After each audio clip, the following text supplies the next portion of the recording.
조선산타입니다. 오늘은 3월 30일 현재 시각 06시 40분. 와, 차를 이렇게 대놓냐.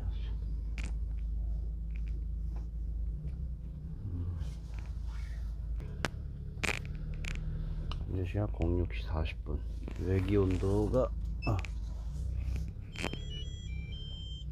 8.4도나 되네요. 하지만 아직까지는 아침에 느끼는 체감 온도는 높지 않다. 단지 내에는 저 벚꽃이 피기 시작했습니다. 벚꽃이 순식간에 피겠죠.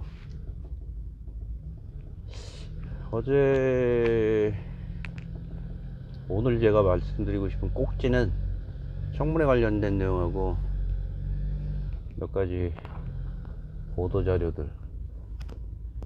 첫째, 그 대법관 임명에 관한 정정미 여성 재판관의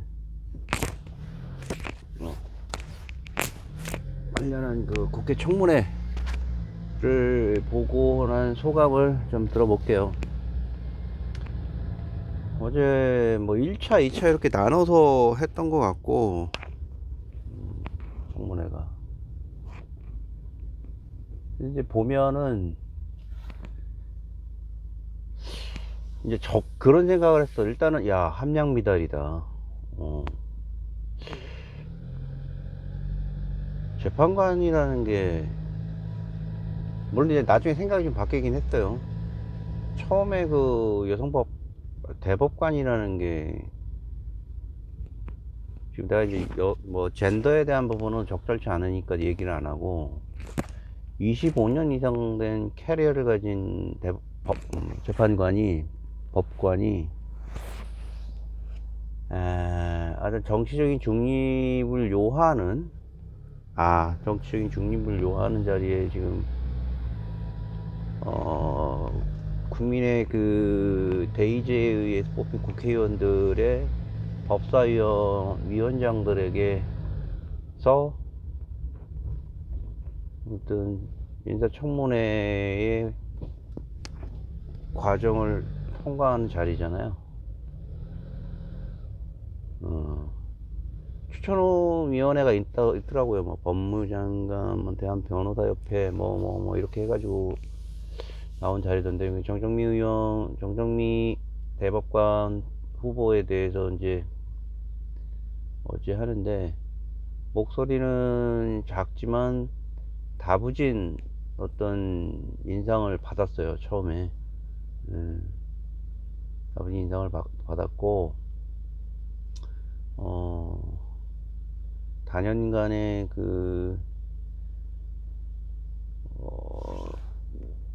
단연간의 어떤 민사 관련된 내용이라든가 형사 관련된 내용의 어떤 판결을 내린 분이죠. 딱 서 있는데 이렇게 차분하게 걷고 차분하게 말씀을 하시더라고.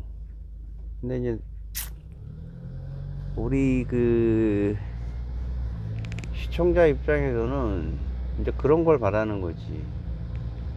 이제 거기서 오는 괴리감 때문에 좀 뭐라고 할까, 실망감을 받았던 게 사실인데, 근데 과연 또 그 자리에서 그 국민이 원하는 바와 동일하게 비례해서 시원시원한 답변을 했다라고 그러면은 또한 그것도 문제일 거라는 생각도 해요. 과연 그 대법관의 청문회에서 이루어지는 내용들이, 청문회 내용에 질의응답이 시작되는데, 처음에 한 10여 분간은 자기 이제 신상 발언을 하더라고. 경상도 어느 지역에서 태어났고, 뭐 몇녀 중에서 차녀로, 어머니는 그렇게 부유한 가정에서 태어나지 못했지만 노점상을 하면서 자신들을 어렵게 키웠고, 하지만 뭐 부끄럽지 않게 어떤 생활에 최선을 다해서 자식들을 건사했고 뭐 자신의 생활을 가정을 지켜왔다 뭐 그런 내용들 어머니 얘기를 좀 많이 하더라고. 그래서 대법관에 임명하고 대전에서 판사 생활을 하고 3년 후배인 자신의 남편을 만났고 경자유전이라는 어떤 자신이 가지고 있는 소위 철학을 통해서 어떤 판결을 내렸고 땅을 경작하는 자가 땅을 소유하게 된다는 그런 내용이라는데 그게 어떤 큰 의미가 있는지 모르지만 그게 임용되는 데 있어서 참고할 만한 사항이었다고 하더라고요. 그러면서 이제 질의응답 시간을 했죠.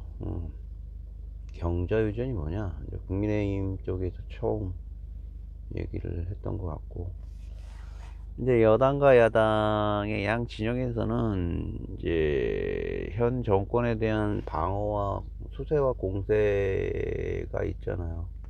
대법관이 뭐 어마어마하게 중요한 자리라는 거는 우리가 이제 설명을 안 해도 되죠.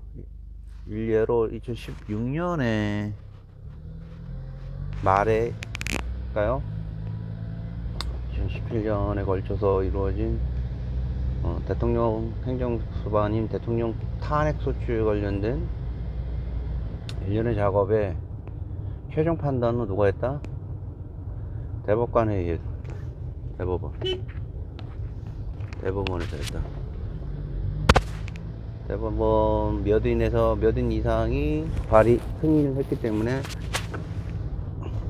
그럼에도 불구하고 박근혜는 탄핵이 됐죠. 즉시 효력이 발생하고 끌어내려지는 그런 자리에 한 명이 들어가는 거예요. 추천돼 갖고 얼마나 중요한 자리겠어요. 자신의 정권의 헤게모니를 흔들 수 있는 자리에 한 표가 걸려 있는 건데, 그래서 뭐 각종 정치적인 질문이 막 난무하더라고. 피곤한 거지 이제. 그래서 되게 이제 애매모호한 중립성 발언을 하고 모른다는 대답으로 이제 일관을 해서 처음에 이제 나는 중간에 방송을 보면서 아이씨 장난하는 것도 아니고 여기 식자들이나 일반 우리 우매한 자들도 방송을 통해서 좀 시원시원한 자신의 의견을 듣고자 한다라고 생각을 했는데 너무 기대에 부응하지 않더라고. 어떤 의미에서는 법률적인 해석을 했던 부분에 대한 의견을 물어보는데도 잘 모르겠다. 판결에 대한, 그러니까 안 넘어가더라고. 나중에 생각한 거 이 사람이 안 넘어간 거였어. 이 대법관 정정미 후보가. 저는 그렇게 생각해요. 바보같이 보일지 모르지만 모른다. 그 정치적인 내용에서는 질의하신 분에 대한 질의 의도는 충분히 이해한다. 하지만 잘 모르겠다. 그러던 찰나에 이제 명확한 부분 하나 있더라고. 그게 지금 정치적인 우리 윤석열 정부의 지지율을 대단히 까먹고 있는, 그리고 이제 이해 충돌이 지금 되고 있는, 이해 충돌이 아니라 국민과 어떤 많은 의견이 대치되고 있는 내용 중에 하나가, 물론 뭐 논란의 여지는 있지만 지지율로 봤을 때는 그런 부분에 지금 일본에서 얘기했던 강제징용 관련된 내용이죠. 강제징용 관련된. 저희 외할아버지도 징용을 다녀오셨어요. 징용을 다녀오셨고, 징용독이라는 단어도 우리 어머니, 외할머니 통해서 들었던 것 같고, 징용독이 뭐야? 징용을 다녀오시고 나서 얼마 안 있다가 고국으로 돌아오셨어요. 징용을 다녀오시고 외할아버지 돌아가셨어요. 그 이제 우린 피해자 입장이니까 거기에 그 죽음에 대한 원인을 이제 찾는 거지. 원통하다 이런 내용으로 이제 말씀드리는 거지.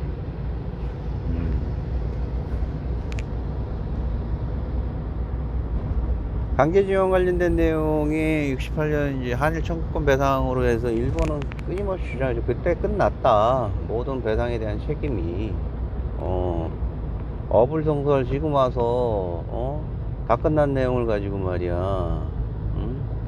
또한 전 정권에 있었던 뭐 박근혜와의 합의 내용도 말이 안 된다. 그때 합의 다 끝나지 않았느냐. 민사당 그런 와중에 그 노무현 정부에서 이제 국민의힘에서 그런 얘기를 하더라고. 정정미 의원한테 노무현 정권에서도 노무현 대통령이 일본에 가서 과거에 있었던 그 강제징용 관련된 내용에 보상은 받을 수 없으나 라는 이제 단서조항이 들어가죠. 그러면서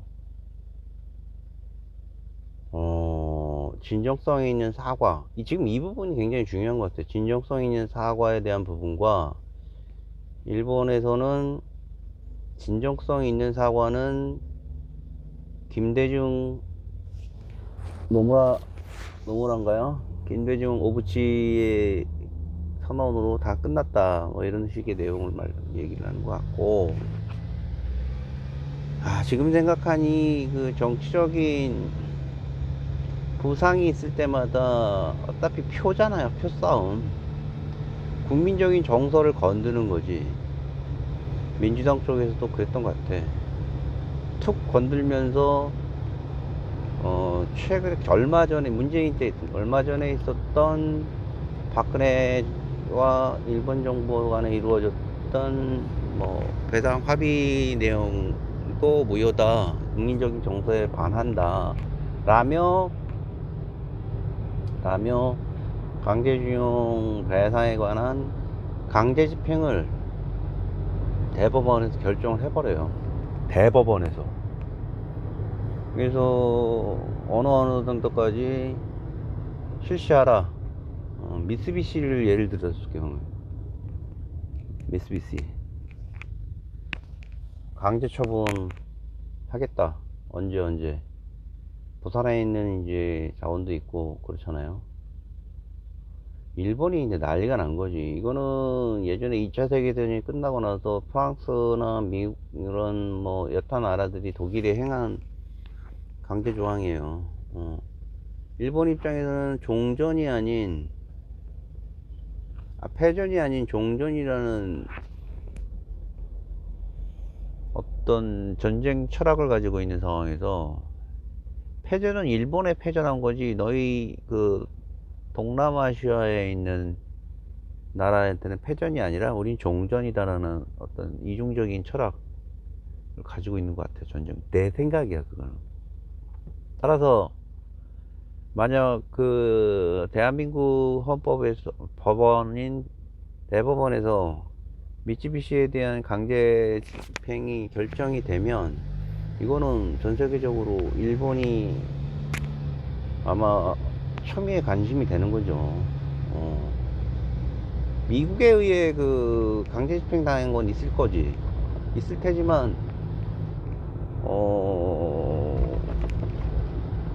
대한민국이라는 나라가 일본에 갖고 있는 정서적인 의미는 단순히 그냥 주종관계의 나라이고 지금도 마찬가지인 것 같아. 그 일본 조야의 생각은 가만히 생각해보면 그렇지 않나요? 그런 와중에 충격이었던 거지, 대법원 판례가.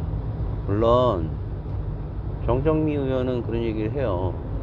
윤석열 정부가 일본에 가서 대한민국이 내린 대법원 판례에 대한 구상권 청구는 없다라고 행정부 수반이 대법원 판례를 뒤집은 거 아니냐, 민주당이 이제 이렇게 얘기를 하잖아요. 아니 네가 뭔데 라면 민주당 쪽에서 그리고 많은 격앙된 이제 국민들이 그런 얘기를 하시잖아요. 나도 일견 거기에 동의했지만, 근데 정정미 의원의 논리는 그거다. 단순하지 않더라고. 나는 그렇게 생각하지 않는다. 이제 민주당이 질의했을 때 제3자 변제 관련된 내용으로 윤석열 정부가 행한 행위는 일전에 있었던 대법원이 내린 결정에 반하지 않는다. 이게 무슨 얘기인가 봤더니 윤석열 정부에 적극 동참한다는 얘기인가 라고 이제 봤더니 그게 아니라 대법원이 내렸던 그때 그 재판 결과는 원칙상 채무에 관련된 내용, 채무와 채권에 관련된 원칙적인 내용을 판결한 것이다라고 1차적으로 해석을 해서 판결을 한 거라고 그러더라고요. 즉, 당시에 피의자인 다수의 강제 노동을 한 수많은 조선 대한민국인들이 일본의 어떤 이유에서든지 간에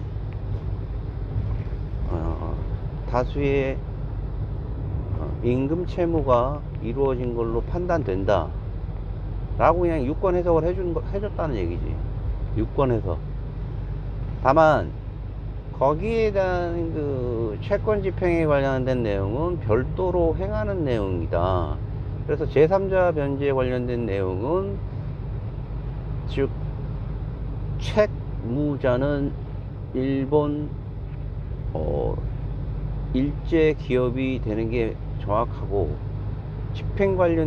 채권 집행 관련된 내용은 제3자 변제 진행으로 할 수 있다라는 해석을 하는 거죠. 그래서 거기서 나오는 정서적인 문제는, 정량적인 거는, 정성적인 어떤 국민 간의 정서적인 문제는 고려의 대상이 되지 않는다. 그렇게 봐야 되나? 고려의 대상이라면 유권 해석을 채무자는 강제 집행에 관련된 당시 강제징용을 했던 기업이 맞다라고 이렇게 유권 해석을 한 정도라 이거지. 그건 상당히 밀도 있게 나름 그 어제 했던 여러 발언의 수위 중에서 놓고 봤을 때 그것만 놓고 봤을 때 상당히 밀도 있게 얘기를 했던 부분이에요. 즉 별도로 그 인사청문회 준비를 했겠죠. 따로 준비해라 그래서 별도의 사무실이 주어지고 거기서 이제 예상 질문이 나올 것이고 고민을 많이 했을 거예요. 정치적인 질문이 올 거다. 근데 어찌됐든 발언한 내용에 이 후보가 정치적으로 어떤 파장을 일으키고 이걸 통과해야만 되는 상황에서 양측을 배려하는 답변을 하는 것 같아요. 자, 그렇다라면은 양측을 배려하는 입장에 답변을 한다는 건 청문회를 통과하기 위한 어떤 정치적인 행위인 것 같아, 내가 봤을 때. 청문회를 위한 청문회가 되는 것 같아. 우리가 듣고 싶은 거는 그분의 그 대법관 임명으로서의 자로서의 소신을, 그건 일단 잘하냐, 대법관 임명했을 때 어떤 사안에 대해서 잘했냐 못했냐의 문제가 아닌, 일반 재판의 문제가 아닌, 그죠? 종합적인 고려와 사정이 필요한 내용이잖아요. 아까도 말씀드렸지만 정치적이면서도 역사적이면서도 국민 정서, 세계, 환경, 그죠? 그런 자리에 한 표가 될 수 있는 건데 어마어마한 자리가 되는 거죠.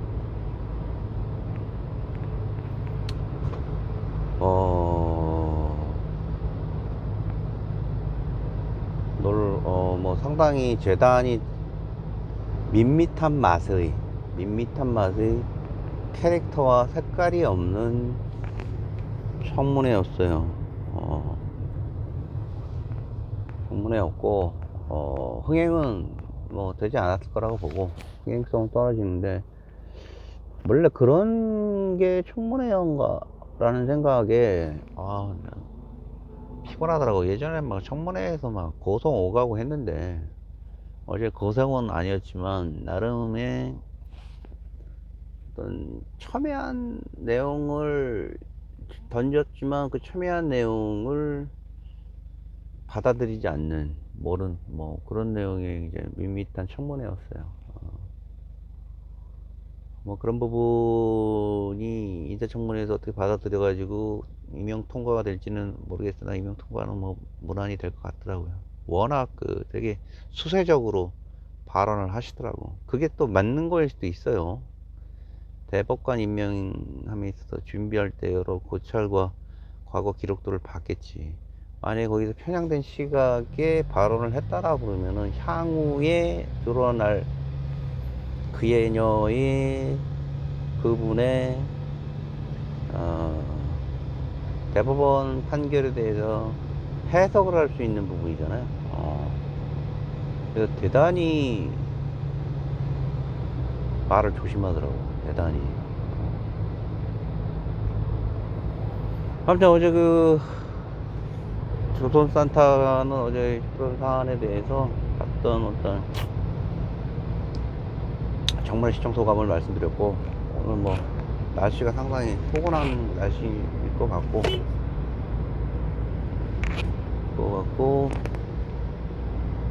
약간 흐리네요 날씨는. 내일은 제가 미국의 그 제조 패스트트랙인가 보조금 관련된 내용을 줌으로 인해서 제조업에 가이드라인을 준 지금 심각한, 그죠? 제조 현대나 삼성, H나 S사라는 다른 S사가 처해 있는 딜레마를 좀 보고, 그에 따르는 제 생각을 좀 얘기를 해볼게요. 문제는 진짜 여지없이 그 강대국에 취하는 스탠스가 극악무도하다. 그렇게만 또 단순히 얘기할 부분이 아니라 이 프랑스 같은 나라가 취하는 어떤 스탠스, 일본이 취하는 스탠스, 일본도 그런 부분에 대해서 한번 얘기를 해볼게요.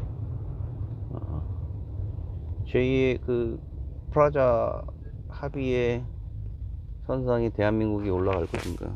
1985년도에 일본에 강압되었던 이상입니다. 조선 산타였습니다. 바깥에 한번 수고하십시오.